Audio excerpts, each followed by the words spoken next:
പിതാവിന്റെയും പുത്രന്റെയും പരിശുദ്ധാത്മാവിന്റെയും നാമത്തിൽ ആമേൻ. എൻ്റെ പ്രിയപ്പെട്ടവരെ, ഇന്ന് ഓഗസ്റ്റ് 14 വ്യാഴാഴ്ച. അമ്മയോട് ചേർന്ന് പ്രാർത്ഥിക്കാം. അമ്മേ പരിശുദ്ധമ്മേ, അമ്മേ പരിശുദ്ധമേ, ദൈവമാതാവേ, കൃപാസനത്തിലൂടെ ഞങ്ങൾക്കും ഞങ്ങളുടെ ദേശത്തിനും അമ്മ മധ്യസ്ഥം തേടി തന്ന എല്ലാ അനുഗ്രഹങ്ങൾക്കും കൃപകൾക്കും ഞങ്ങളിപ്പോൾ ഹൃദയം നിറഞ്ഞ നന്ദി പറയുന്നു. അമ്മേ പരിശുദ്ധമേ, ദൈവമാതാവേ, 2004 ഡിസംബർ 7 ഉച്ചകഴിഞ്ഞ് 2:30 കൃപാസനത്തിൽ സംഭവിച്ച അമ്മയുടെ പ്രത്യക്ഷപ്പെടലിനെ കുറിച്ച് തിരുസഭയ്ക്ക് സമർപ്പിച്ചിരിക്കുന്ന പഠനരേഖകളുടെ മേൽ സഭാത്മകമായ പഠനം ആരംഭിക്കുവാൻ ഞങ്ങൾ പ്രാർത്ഥിക്കുന്നു. അമ്മേ പരിശുദ്ധമേ, ഭൂസ്വർലോകങ്ങളുടെ രാജ്ഞിയായ അങ്ങേയ്ക്ക് ഭൗമ സംരക്ഷണത്തിനായി പ്രപഞ്ച പ്രകൃതിയെ തന്നെ തിരുസഭ പ്രതിഷ്ഠിക്കുവാൻ ഈ പ്രത്യക്ഷീകരണം വഴി ഇടയാക്കണമേ. പരിശുദ്ധമ്മേ, ജപമാല മാതാവേ, സകല കൃപാസനം പ്രാർത്ഥനകളോടും ചേർത്ത് ഞങ്ങളിപ്പോൾ പ്രാർത്ഥിക്കുന്ന ഈ കുടുംബത്തിന്റെ പ്രത്യേക നിയോഗം. മക്കളെ,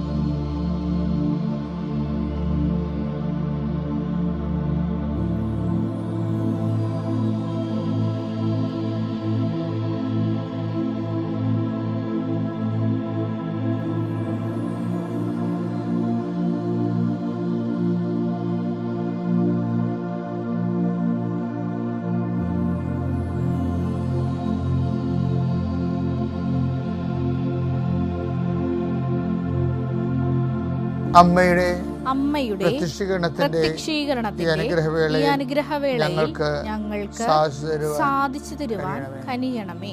വിശ്വാസ പ്രമാണം. സർവശക്തനായ പിതാവും ആകാശത്തിന്റെയും ഭൂമിയുടെയും സൃഷ്ടാവുമായ ദൈവത്തിൽ ഞാൻ വിശ്വസിക്കുന്നു. അവിടുത്തെ ഏകപുത്രനും ഞങ്ങളുടെ കർത്താവുമായ ഈശോമിശിഹായിലും ഞാൻ വിശ്വസിക്കുന്നു.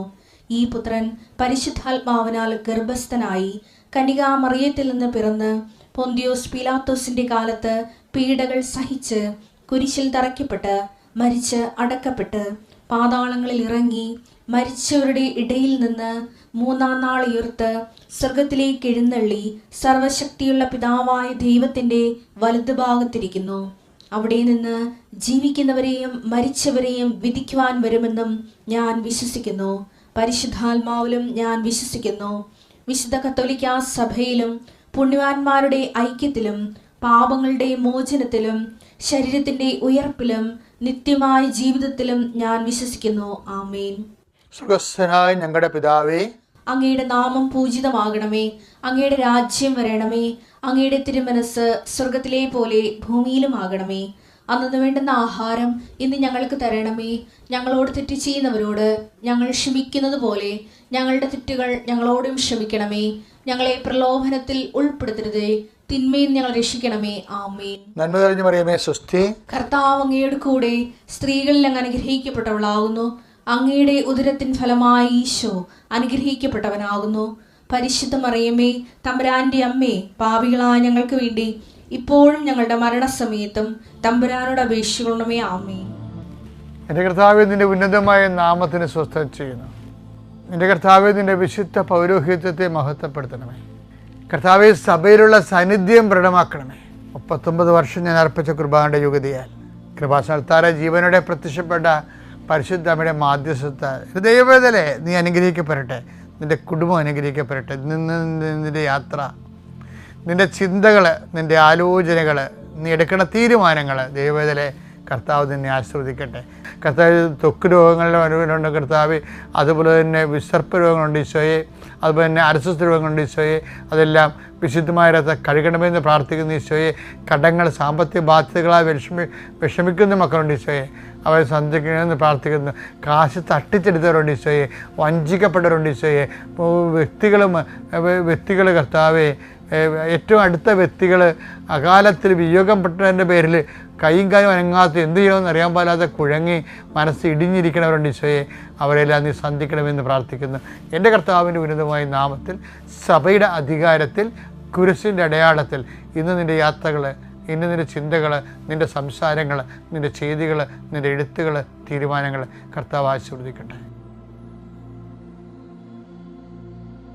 എൻ്റെ പ്രിയപ്പെട്ടവരെ, മഹത്വീകരിക്കപ്പെട്ട കുഞ്ഞാട് വെളിപാടിൻ്റെ പ്രധാനപ്പെട്ട പ്രമേയമാണ്. പക്ഷെ നമ്മളെപ്പോഴും ചിന്തിക്കുന്നത് നിത്യതയിൽ നമ്മൾ എത്തിച്ചേരുമ്പോൾ ഉണ്ടാകുന്ന സ്വർഗ അനുഭവങ്ങളുടെ ഭാഗമായിട്ടാണ് യോഹന്നാന് വെളിപാട് കിട്ടണമെന്നാണ്. പക്ഷെ അതല്ല. അവൻ 4 ജീവികൾക്ക് മുമ്പിൽ നിൽക്കുന്നില്ല, 4 സുവിശേഷ മുമ്പിലല്ല നമ്മൾ നിൽക്കുന്നത്. അപ്പോൾ സുവിശേഷം ജീവിക്കുമ്പോൾ വ്യത്യസ്തമായ കാലാവസ്ഥയിലൂടെ നമ്മൾ കടന്നു പോകുന്നു. സഹനങ്ങളിലൂടെയാണെങ്കിലും സുവിശേഷത്തിൻ്റെ വചനം ഉൾക്കൊണ്ടുകൊണ്ട് സമർപ്പിച്ച് കഴിയുമ്പോൾ ദൈവം നമ്മളെ മഹത്വപ്പെടുത്തുകയും നമ്മൾ ലോകത്തെ ജയിക്കുകയും ചെയ്യുന്നതിനെക്കുറിച്ചാണ് ഇവിടെ പറയുന്നത്. അങ്ങനെ സഹിക്കുന്ന കുഞ്ഞാട് ജയിക്കുന്ന കുഞ്ഞാടായിട്ട് ഓരോ ദിവസവും ദൈവം നമ്മളെ മാറ്റിക്കൊണ്ടിരിക്കുകയാണ്. അതിൻ്റെ വചനങ്ങളിലേക്കാണ് നമ്മൾ പോകുന്നത്. വെളിപാട് 7, 11, 12. ദൂതന്മാരെല്ലാം സിംഹാസനത്തിനും ശ്രേഷ്ഠന്മാർക്കും 4 ജീവികൾക്കും ചുറ്റും. ഇവിടെ ആരൊക്കെയാണുള്ളത്? സിംഹാസനം. അവിടെ ആരാ ഉള്ളത്? ഈശോ. പിന്നെ എന്താണ്? ശ്രേഷ്ഠന്മാർ.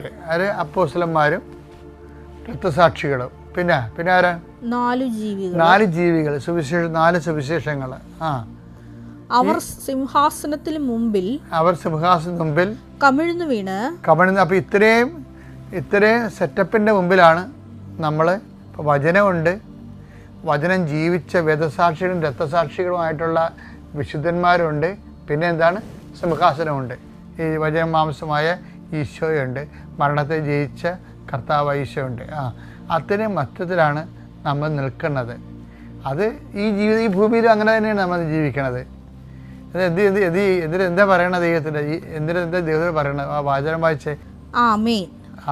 നമ്മുടെ ദൈവത്തിന് സ്തുതിയും മഹത്വവും ജ്ഞാനവും കൃതജ്ഞതയും. അപ്പൊ സ്തുതി, മഹത്വവും, പിന്നെ ജ്ഞാനവും കൃതജ്ഞതയും, ബഹുമാനവും അധികാരവും ആധിപത്യവും എന്നേക്കും ഉണ്ടായിരിക്കട്ടെ. ആമേൻ. ഇത് നമ്മുടെ ജീവിതത്തിൽ സംഭവിക്കുന്ന കളർ വ്യത്യാസങ്ങളില്ലേ, വ്യത്യസ്തങ്ങളായ കാലാവസ്ഥ. ഈ കാലാവസ്ഥകൾക്ക് ഒരു വ്യക്തികൾക്ക് പ്രാർത്ഥിക്കാൻ ഇത്രയും പ്രാർത്ഥനാ രീതികളുണ്ട്. നമ്മളെ സ്തുതി, മഹത്വം, പിന്നെ ജ്ഞാനം. അത് ധ്യാനമാണ്. ദൈവിക പദ്ധതികൾ അത് അതിനകത്ത് വരുന്നത് ഹൃദയത്തിൽ സംഗ്രഹിക്കുകയാണ്. മാതാവ് ടഫ് ടൈമില്ലേ, ടഫ് ടൈം വരുമ്പോൾ മാതാവ് എന്ത് ചെയ്യും? ഹൃദയത്തിൽ സംഗ്രഹിച്ചു അതിനെക്കുറിച്ച് ധ്യാനിച്ചുകൊണ്ടിരുന്നു. അതായത് ലൂക്ക 2:19. ജ്ഞാനത്തിലാണ് ഈ ലൂക്ക 2:19 വരണത്. കൃതജ്ഞത, നന്ദി, ദൈവാനുഗ്രഹത്തിൻ്റെ നമ്മളെ പ്രതിനിധിയായിട്ട് പറയണ കൃതജ്ഞതയും ബഹുമാനവും അധികാരവും ആധിപത്യവും എന്നേക്കും ഉണ്ടായിരിക്കട്ടെ. എല്ലാം കുഞ്ഞാടൻ്റെ ക്വാളിറ്റീസാണ്. കാര്യം അവൻ ബഹുമാനത്തിൻ്റെ മേൽ ബഹുമാനം നേടിയവനാണ്. അവനെന്താണ്? അവനെ തന്നെ ആകയാൽ ദൈവം അവൻ അത്യധികം ഉയർത്തിയെന്ന് പറഞ്ഞില്ലേ? അതാണ് ബഹുമാനം അവന് വരാൻ കാര്യം. അവന് ബഹുമാനം പറഞ്ഞത് എന്താണ്? ആകയാൽ ദൈവം അത്യധികം ഉയർത്തി, അഡീഷണലായിട്ട് അവനെ ഉയർത്തി. എന്താ കാര്യം? അവൻ പ്രകൃതിയ ദൈവമായിരുന്നു. ദൈവത്തോടുള്ള മുറുകെ പിടിക്കുന്ന കാര്യം പരിഗണിക്കാതെ അവൻ ദാസനായി മരണത്തോളം കുരിശുമരണത്തോളം കുഞ്ഞാടനെ ബലിയർപ്പിക്കപ്പെട്ട കുഞ്ഞാടായി അവൻ. അതുകൊണ്ട് എന്തു ചെയ്യും? ദൈവം അവനെ മഹത്വീകരിച്ചു. ആ മഹത്വം എന്നത് എങ്ങനെയാണ്? അവൻ കുഞ്ഞാടായി കഴിഞ്ഞപ്പോൾ ദൈവമാണ്. ആകയാൽ ദൈവം അത്യധികം ഉയർത്തി. എല്ലാ നാമങ്ങളെക്കാൾ ഉന്നതമായ നാമം അവിടത്തേക്ക് നൽകി. അപ്പോഴാണ് ഈ കുഞ്ഞാട് മഹത്വീകരിക്കപ്പെടുന്നത്. അതിനെ കൊല്ലപ്പെട്ടിട്ടും നിൽക്കും കുഞ്ഞാട് എന്ന് പറഞ്ഞാൽ മഹത്വീകരിക്കപ്പെട്ട കുഞ്ഞാടാണ്. അപ്പോൾ അത് നമ്മളും ചില സമയത്ത് ഈ മഹത്വീകരിക്കപ്പെട്ട കുഞ്ഞാടായി മാറും. 100 അനുഭവങ്ങൾ എനിക്കുണ്ടായിട്ടുണ്ട്.